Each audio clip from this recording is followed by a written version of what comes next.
This is the Ancient and Medieval History Lecture for Monday, the 13th of December 2021. And we just saw the Battle of Gaugamia from the movie Alexander, where Alexander has an Irish accent. Run away, you can run to the ends of the earth, you coward.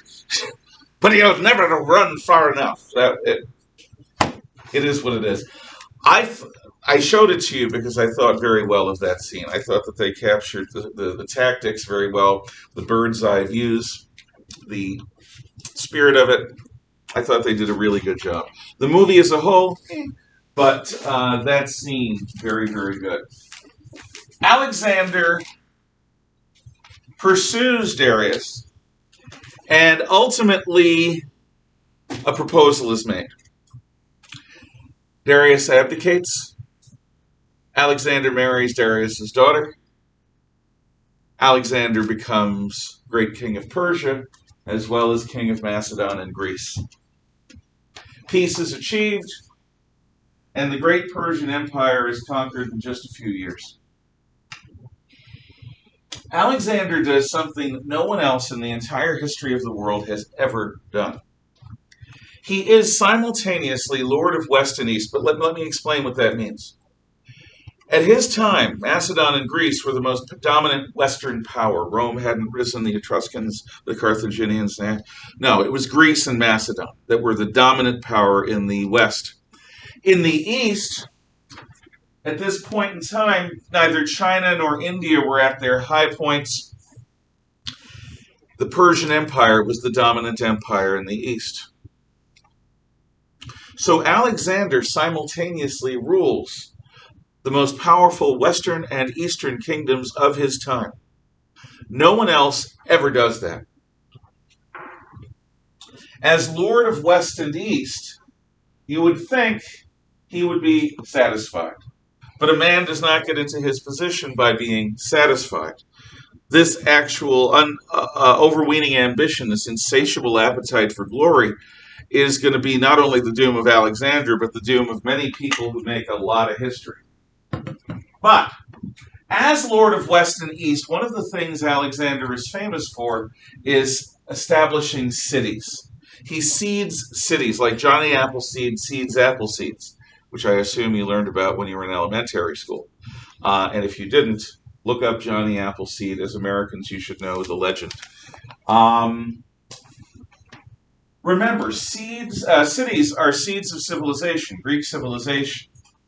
And so Alexander founds, let's see if you can see any, Alexandria, Alexandretta, Alexandropolis. You see a pattern? I mean, if he's going to establish cities, he might as well name those cities after the most dynamic individual he knows, which is, of course, himself. But he's not too greedy. He names one of his new cities Bucephalus, named after Bucephalus, his horse. Yep.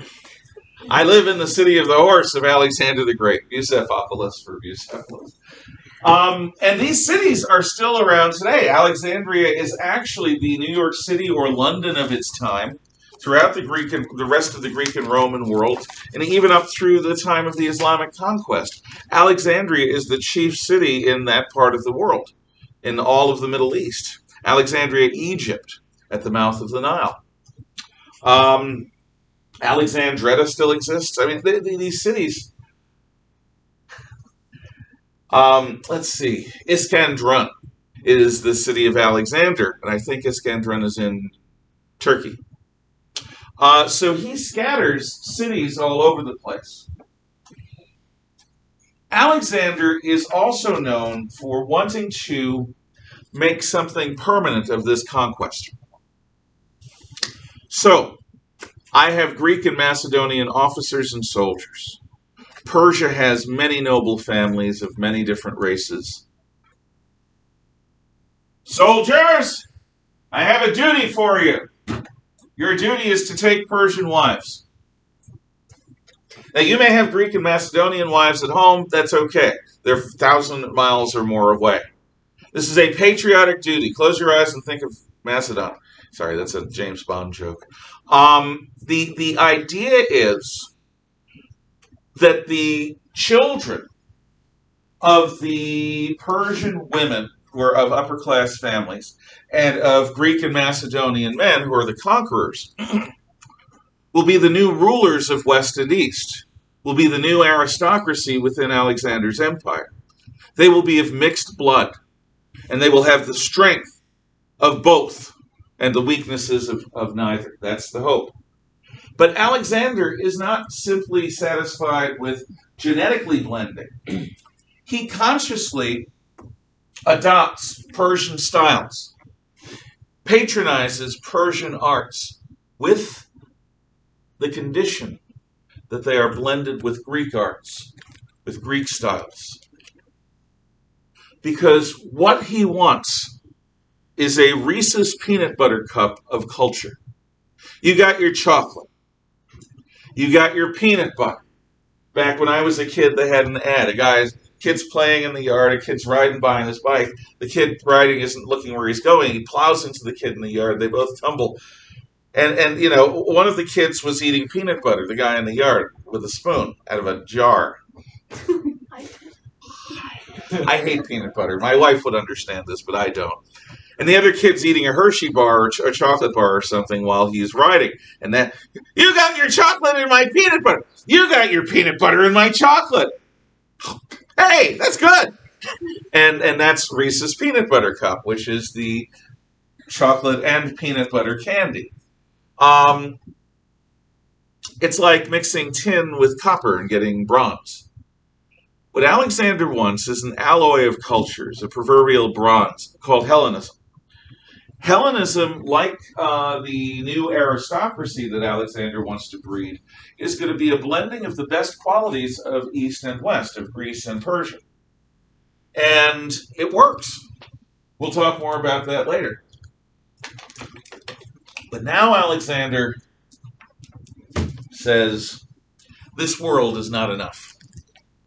No. Maybe what I can do is unify the world. Not just Greece and Persia and Macedon and Egypt. No, the world. What is beyond Persia? The Indus Valley, which today is in Pakistan, and India. So Alexander, in his early 30s, takes his army east to India because he wants to conquer it, bring it into this universal empire of mankind. Now, this is not the only time that concept, a universal empire of mankind, is floated. Basically, it's a way of thinking about a unified world under one government. And Alexander is one of the first. I mean, the Persians had their own notion of this over time, an evolutionary universal empire of mankind. Then they get conquered. Alexander takes this on. So, Alexander is marching his Macedonian and Greek army with some Persian forces too now, because he's great king of Persia, eastward and southward towards the great Indus Valley and India. And he defeats an Indian border king who fights with elephants. I mean, he doesn't fight with elephants. There are elephants in this Indian king's army. And Alexander defeats him and then marches south beyond the Indus River into the Thar Desert of India. Here's the problem. The Greeks, by this point, know the world is round. Okay? What they think the world is actually sort of like a beauty school head. Which, if you know what a beauty school head looks like, has a little base for the platform, and then a neck, and then sort of a head. And what you do when you go to beauty school, so I've been told, is that you put wigs on it, and you get to trim it and practice your barber skills, so that your big mistakes are not made on human beings who can come after you and take revenge. Okay, beauty school head. So the world is on some kind of platform, but it's basically round. Now, the world has zones. Zones. So, here's the world. And it's on some substance. We don't know what it is. Okay. Now, there is a temperate zone where the Greeks and the Persians lived. And logically, there would be a temperate zone down here as well. And in the temperate zone, water tends to be liquid. Okay. Hope you're following me so far.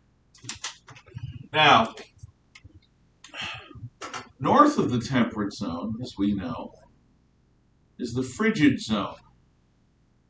In the frigid zone, water tends to be ice, right? So there's a frigid zone, and it sort of goes down here. And it has to do with the way the sun orbits the Earth and the moon. They both orbit the Earth in a way that is over the equatorial region. And if water is frozen in the frigid zones and liquid in the temperate zones, here we have the torrid zone. The torrid zone is the equatorial region. And let's see. And India is sticking down into the torrid zone. Use your logic. If water is frozen in the frigid zone and liquid in the temperate zone, what likely would water be in the torrid zone? Somebody? Sir? Non-existent. Well, non-existent as water or solid. What happens to water when it's what? As a vapor. Yeah. Water becomes a vapor. That's right. A vapor. What are we mostly made of? We're mostly made of water. We got blood in us. We got fluid. We're gushy inside. The skin is like a balloon that keeps all the gush inside. What happens when we get sad? We leak water. We cry. Puncture somebody. They bleed. We're wet. So, you take a human being into the frigid zone, and you don't handle things properly, and you end up with an ice statue. I shouldn't have gone here, should I? Because he's frozen solid, because the water in him has become ice. Now, the water in us is liquid, because we're in the torrid zone. What will happen to the water inside of us when we go deep into the torrid zone? Have you seen the end of the movie Raiders of the Lost Ark? Okay, if we had time, I would show it to you now. Yeah, we've got time. Dan?